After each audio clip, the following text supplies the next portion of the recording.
दोस्तों, आप सब कैसे हो? मेरे चैनल पर आपका स्वागत है। फिर से एक रस भरी कहानी में। आज की कहानी बहुत ही खतरनाक है, जो कहानी सुनते ही शरीर का हर पार्ट खड़ा होने लगेगा। इस कहानी में बहुत मजा आने वाला है, अंत तक जरूर सुनिए। मैंने अपनी अलमारी से वह काली वाली परफ्यूम की शीशी निकाली जो कभी कभार मेरे पति इस्तेमाल करते थे। मेरे पति का नाम राकेश था। मेरे पति जब यह परफ्यूम लगाते थे, रात में मेरी सांसें तेज हो जाती थीं। उनका स्पर्श इतना गहरा था कि मैं सारी रात उनके ख्यालों में डूब जाती थी। एक दिन क्या हुआ, मैं किचन में चली गई। मैंने अदरक वाली चाय बनाई और उसमें एक खास मसाला मिला दिया ताकि राकेश को थोड़ी ज़्यादा एनर्जी मिल सके। ऐसा करते करते रात के 11:30 बजे बज चुके थे। फिर मैंने जल्दी से चाय का कप उठाया और राकेश के बेडरूम में चली गई। लेकिन राकेश तो विदेश में कॉन्फ्रेंस के लिए गए थे, तो मैंने सोचा कि अब तो राहुल ही है जो मेरा इंतज़ार कर रहा होगा। राहुल बड़े बेचैनी से मेरा इंतज़ार कर रहे थे। जैसे ही मैं अंदर आई, राहुल उठकर खड़े हो गए और मुझे देखने लगे। जब वह कुछ नहीं बोले तो मैंने ही पूछ लिया, ऐसे क्या देख रहे हो? बोलो ना, मैं कैसी लग रही हूँ आज? राहुल ने लड़खड़ाते हुए कहा, आज तो मन कर रहा है कि आपको अभी अपनी बाहों में भर लूँ।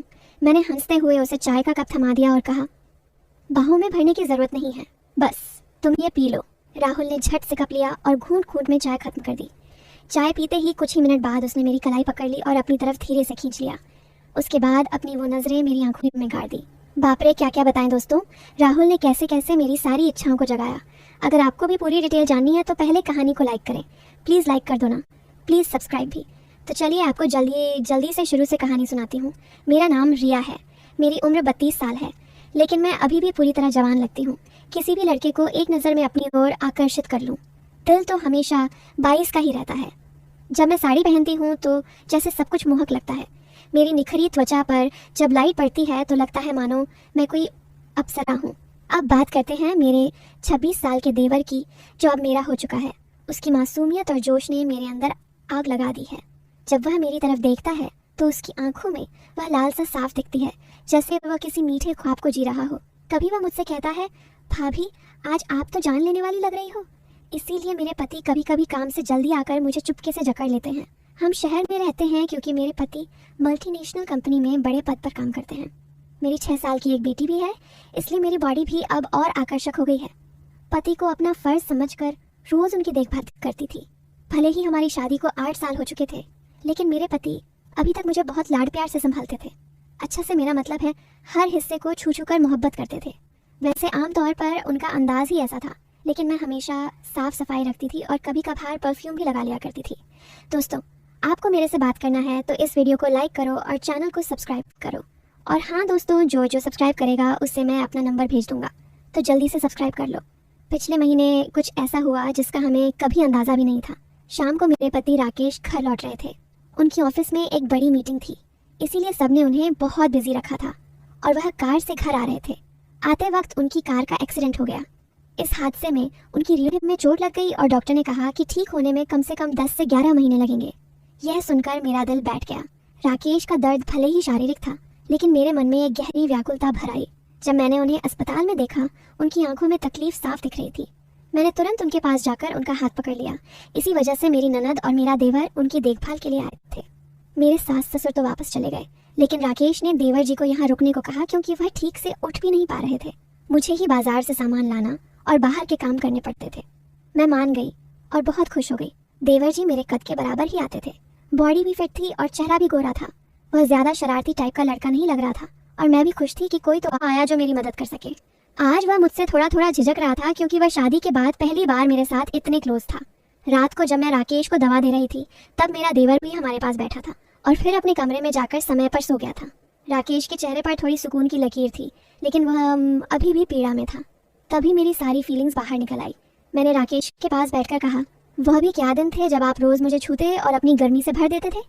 राकेश यह सुनकर हल्के से मुस्कुराने लगे। क्या हो गया मेरी जान, आज तो पूरी उत्तेजित लग रही हो। मैंने कहा, नहीं जी, आपको तो मजाक सूझ रहा है और इधर मेरी हालत खराब है।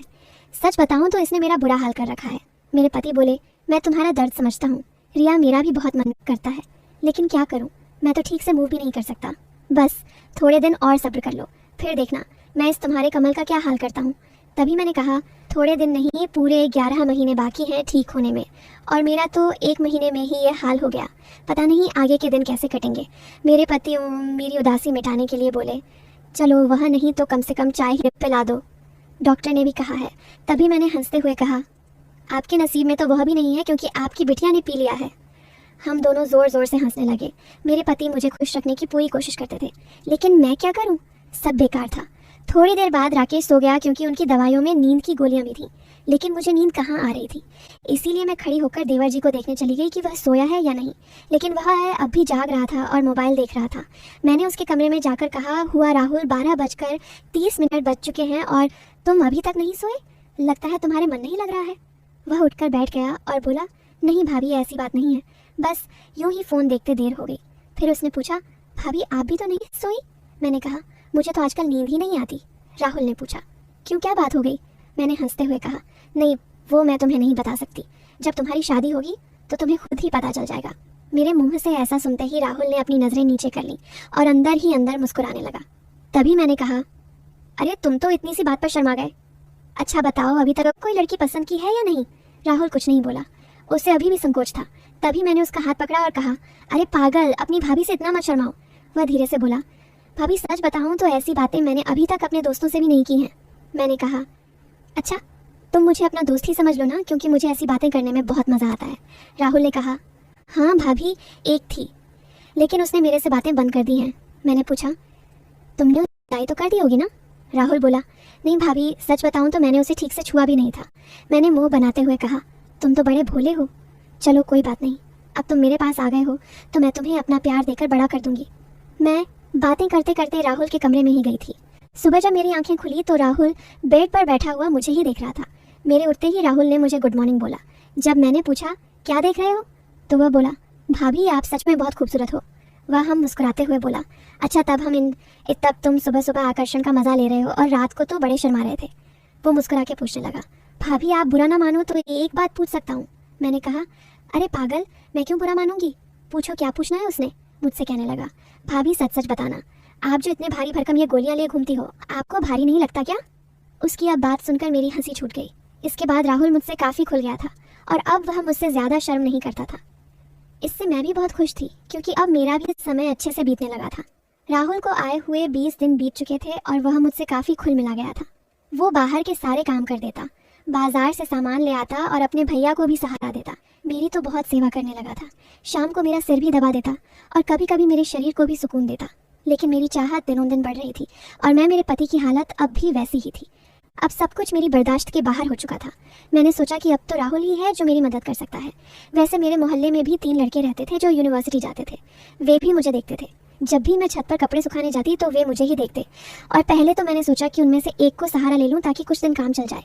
लेकिन फिर मैंने सोचा कि मैं इस घर की इज्जत हूं और कल को पता नहीं या मुझे या मेरे पति को बदनाम कर दे, इसीलिए मैंने उन्हें अनदेखा किया। लेकिन राहुल तो घर का ही है, इसीलिए मैंने तय कर लिया कि वही मेरी मदद करेगा। आज मैंने पक्का फैसला कर लिया कि आज राहुल से काम ले ही लूंगी और अपने प्यासे दिल को राहुल से ही तृप्त करवा लूंगी। उसके बाद मैं किचन में खाना बनाने चली गई। जैसे ही राहुल नहाकर ताज़ा होकर किचन में आया, मैंने सब्जी काटने का बहाना बना दिया।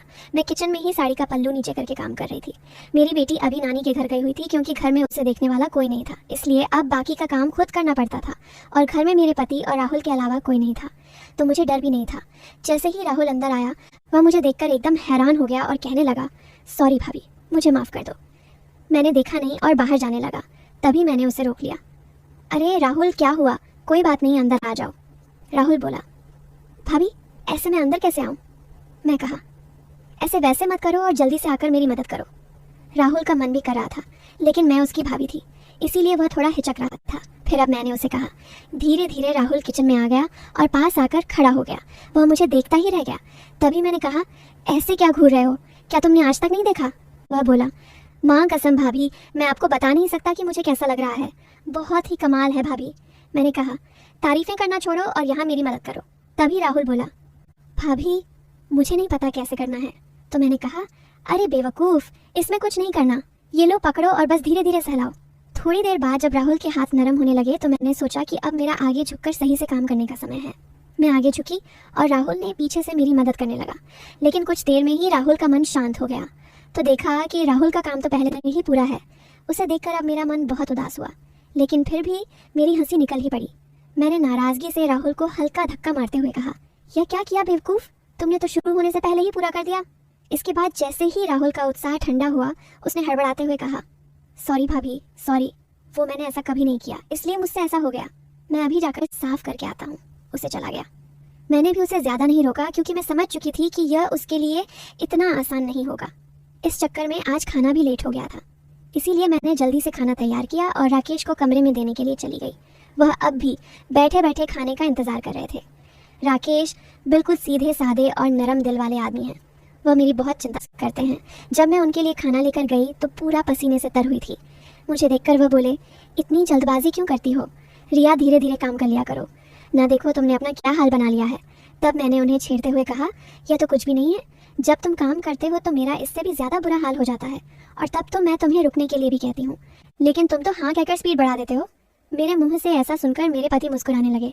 तुम भी ना रिया, कहाँ की बात कहाँ ले जाती हो। इसके बाद राकेश ने खाना खा लिया और मैंने उन्हें दवाई भी दे दी। दवाई लेने के बाद उन्हें नींद आ गई और वह आराम करने लगे। मैं भी काफ़ी थक चुकी थी, इसलिए मैं नहा धोकर ताज़ा हो गई। इसके बाद मैं राहुल के कमरे में उसे देखने के लिए गई तो वह भी सो चुका था। फिर मैं भी आकर आराम करने लगी। शाम को जब मैं राहुल को चाय देने गई तो वह बैठा फ़ोन चला रहा था। मुझे देखकर उसके चेहरे पर मुस्कान आ गई। मैं भी उसे देखकर हंसने लगी और मैंने उससे पूछ लिया, क्या बात है राहुल, आज तो तुम काफ़ी खुश लग रहे हो। तो वह बोला, भाभी वो मैंने पहली बार ऐसा एहसास लिया था, प्लीज़ आप बुरा मत मानना, मैं सच बता रहा हूँ, बिल्कुल मेरे से काम नहीं बन पाया। तभी मैंने उसे रोकते हुए कहा, अरे बेवकूफ़, मैं कब बुरा मानने लगी। वैसे सच बताऊं तो मुझे भी अच्छा लगा। इसके बाद मैं राहुल को चाय पकड़ा दी और उसके साथ बैठकर पीने लगी। हम दोनों बातें करने लगे।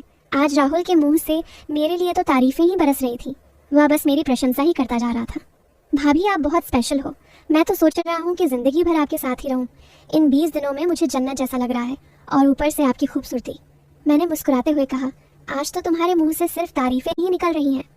लगता है राहुल मेरा हाथ पकड़कर बोला, आप सही कह रही हैं भाभी, अब आपको भी मेरे काम में मेरी मदद करनी होगी। अब तो आपको मेरी बात माननी ही होगी। प्लीज़ भाभी मना मत करना, बस एक बार के लिए मेरी हमसफ़र बन जाओ। इसके बाद आप जो भी कहेंगी मैं करूँगा। जब राहुल सब कह रहा था तो उसका चेहरा लाल हो गया था और मेरी हंसी फूट पड़ी थी। मैंने उसके सर पर हाथ फेरते हुए कहा, अरे पगले, इतना गंभीर क्यों हो रहे हो। बताओ, मैंने तुम्हें कभी किसी चीज़ के लिए मना किया है। वैसे भी अब तुम्हारे भैया तो वैसा भी मेरे काम में मेरी मदद नहीं कर पाते हैं, और तुम इतना शर्माओ मत। अगर इतना शर्माओगे तो कैसे चलेगा।